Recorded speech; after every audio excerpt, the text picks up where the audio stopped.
Magandang araw mga ka-Ped Range. Magpapakain tayo ng ating alaga. Ito, pakita ko sa inyo yung mixture ko. Kung gaano karami ang hinahalo ko sa sapal ng nyug. Kung ilang grams ang hinahalo ko. Kasi hindi pwedeng masobrahan yun. Kailangan sakto lang. Kasi pag nasobrahan tayo sa paghalo ng sapal ng nyug nakakasapola yun. Tara, pakita ko sa inyo.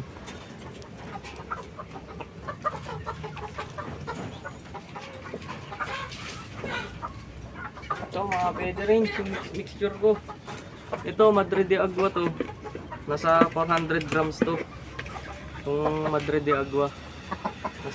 Chinap ko na, hindi ko na pinakita kung paano chinap. Nasa 400 grams tong Madre de Agua. Ito, sapal ng nyog, 250 grams lang. Hindi tayo pwedeng sumubra dun dahil baka magkaroon naman ng sapola yung ating manok. Lalo na may mga nangingitlog ako. Ito na rin kasi papakain ko sa breeder ko na pure kabir. Dahil tetestingin ko kung magandang pangitlog pa rin nila kahit na ganito ang halo natin. Ngayon, 250 grams, nasa 20%. Nasa 20% mahigit ang halo ng ito, 400 grams. Tapos sa feeds naman, ang nilalagay ko kalahating kilo mahigit.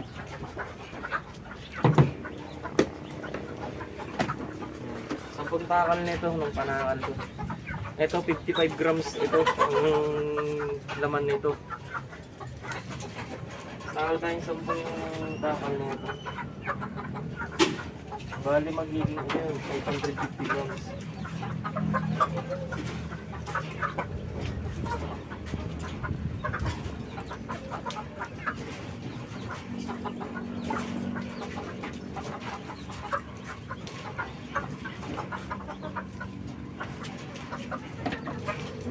Ang gamit kong patoka Bipro 2000. Ayan ang bayo to ng Bipro 2000. Bababaran lang natin ang tubig para umalsa siya.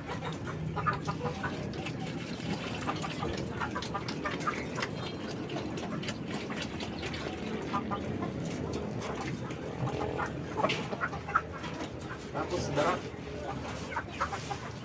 Lalagay tayong darak.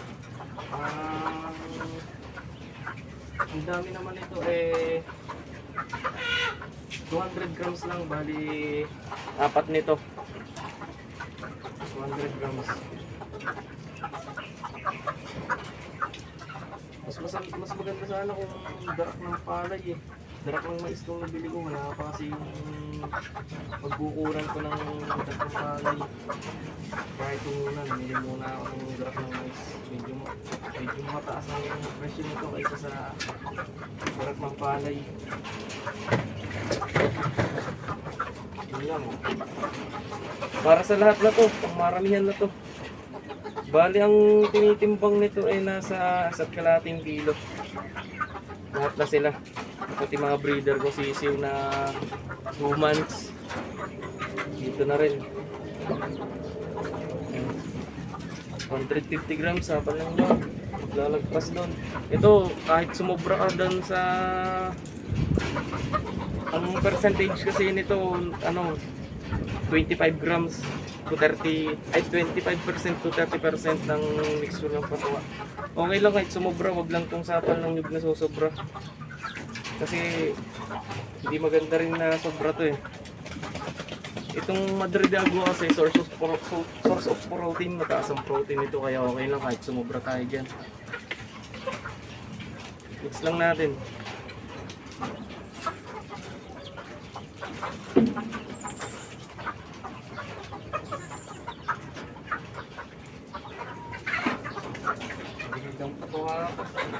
Tignan natin kung maganda pa rin ang pangingitlog ng breeder natin kapag ganito ang mixture natin.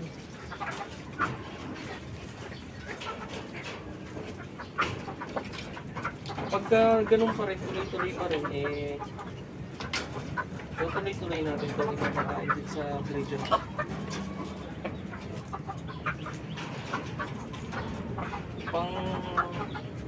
Pangalawang araw na nila kakain sila ng ganitong mixture. Yung mga breeder ko ng kabir.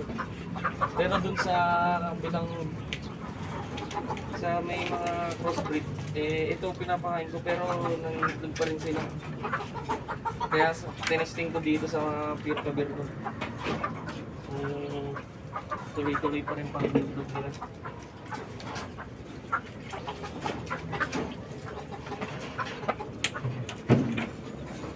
Maganda to, may malunggay pa. Kaso konti pa kasi yung dawal ng malunggay ko.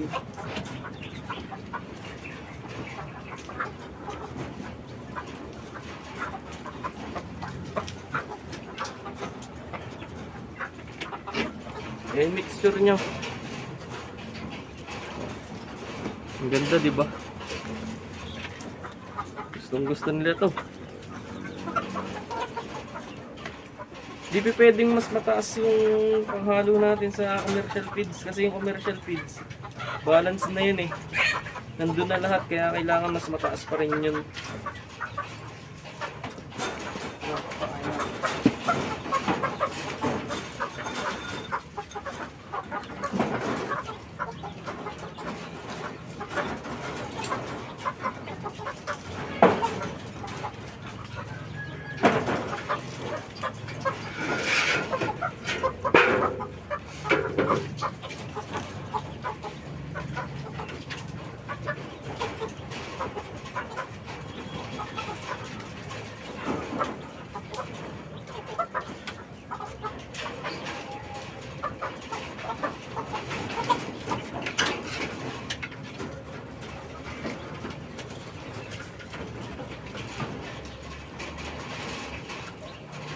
Yan o.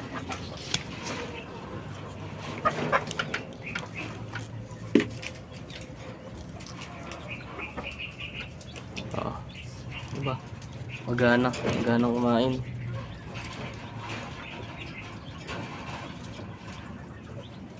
Tara, dito tayo.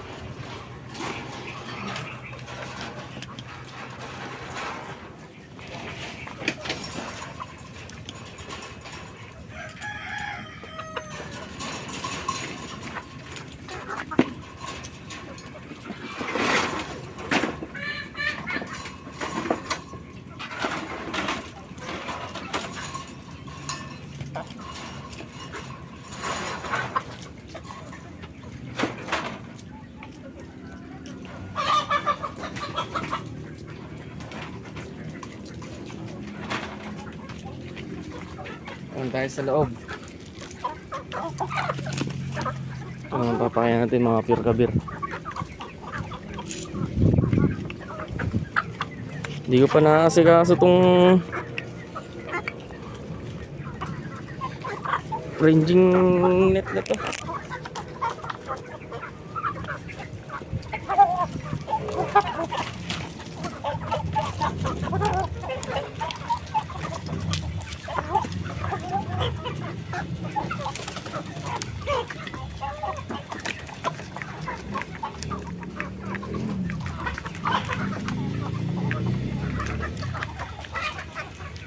Nakapasok to.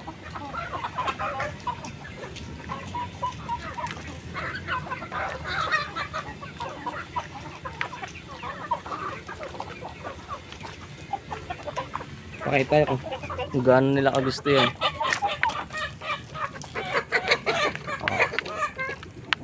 Diba? Gustong gusto nila, diba? Busog sila dyan. Tara, ito naman.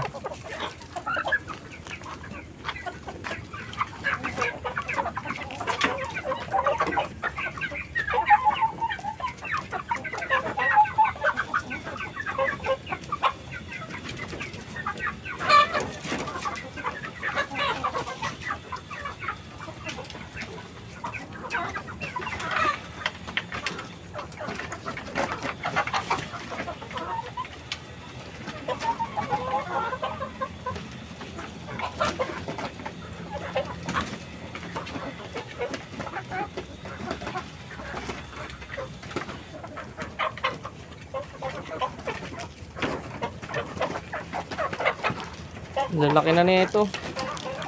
2 months pa lang yan eh. Crossbreed. Crossbreed na kabir at saka nitong poster natin na bulik na yan. Tara, pasok naman tayo dito.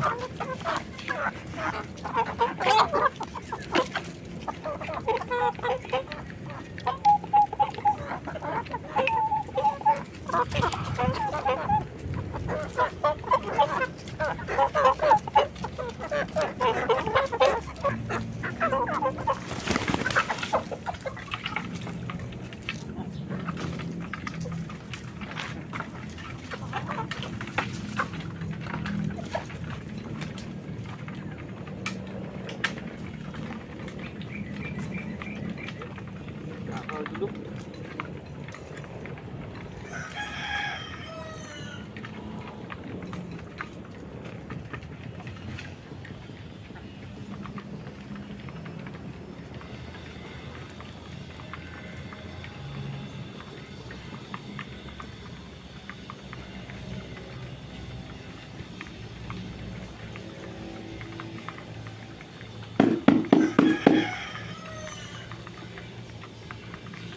Yun lang. Ganun lang simple. Diba, nakakamura tayo sa ganyang paraan. Hindi na natin kailangan na problema kung ano yung papakain natin. Kasi nandito na rin sa paligid natin kung ano yung pwede mapakain sa ating mga alaga. Nasa atin na lang talaga na paano natin didiskartehan yan.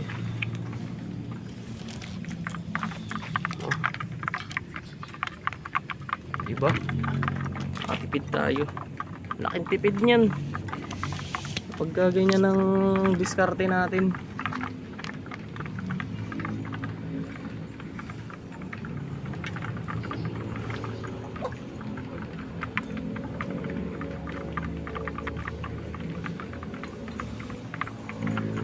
Dapat talaga pag maghahalo kayo ng sapal ng nyug, siguraduhin nyo na tuyong-tuyo siya.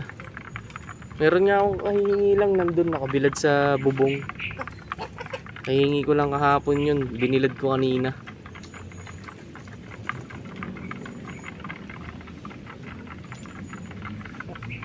Busog yan. Pag naubos nila yan.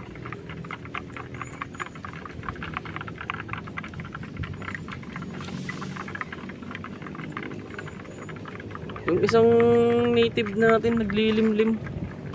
Kahit anong gawin ko naglilimlim pa rin talaga siya. Ayan o. Naglilimlim siya. May nalimliman na siyang dalawa. Hindi ko na inalis. Dinagdagan ko na lang ng dalawa.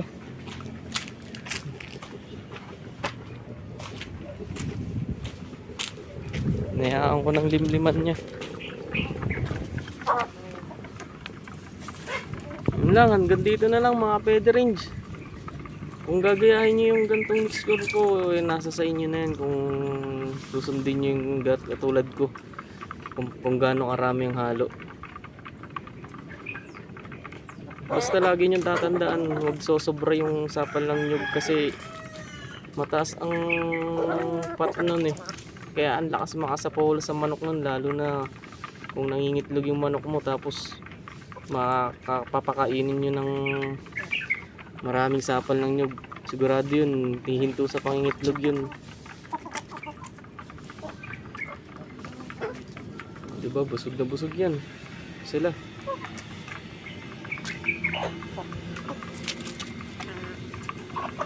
Hanggang dito na lang mga kapede range.